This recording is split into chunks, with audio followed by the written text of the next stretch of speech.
So this is my brand new CB500X. Just got it from the dealership this morning, which is up in Kelowna, BC. Had to ride it down. I've got about 60 kilometers on it.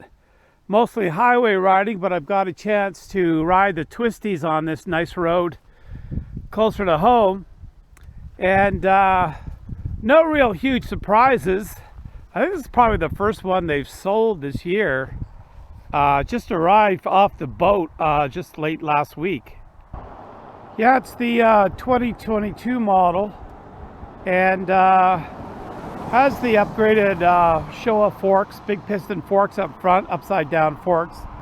Has the dual disc up front rather than the single disc at the back previously. The only surprises, I guess, from riding it, because I've never ridden it before, it rides a little higher than I thought it would, which is kind of nice. You had a good, nice view of the road. And it's sprung a little stiffer than I thought it would be. But that could be to the 42 pounds of pressure they put in the back. That's way too high for me. I'm going to reduce that probably to 36 or something like that, because I need this to go on, on dirt roads as well. 42 pounds is kind of crazy high.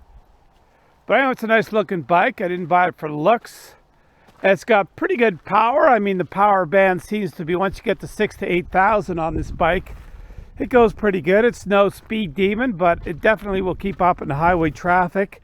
And like I say, the thinner wheels, I think it's a 160 in the back and a 110 up front, really make it agile in the twisties. I can't wait to, it's a little gloomy and cold, and it's not really damp, but once it gets a little warmer, you get a little agile. I got a whole bunch of layers on because it's only maybe 8 degrees Celsius today. I think I'll lower this. You can lower this windshield one notch.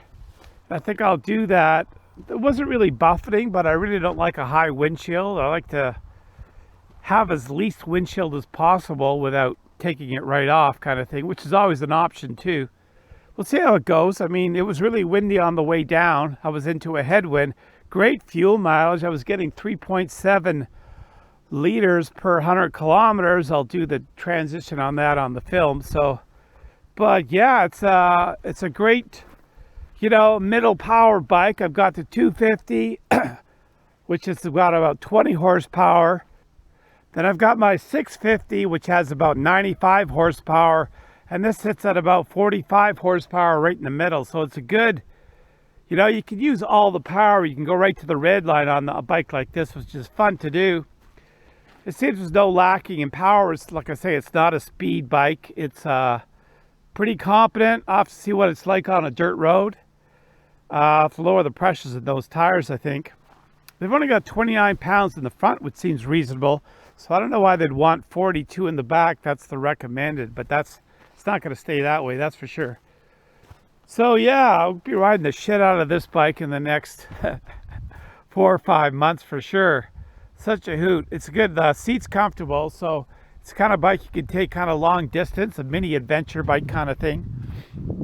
And yeah, looking pretty good. Pretty happy. It's going to be the last bike I ever buy because I'm not getting any younger. And having this one and the new 650 last year, still got my 250. I think I'm set for the next 10 years or until I die, whatever comes first.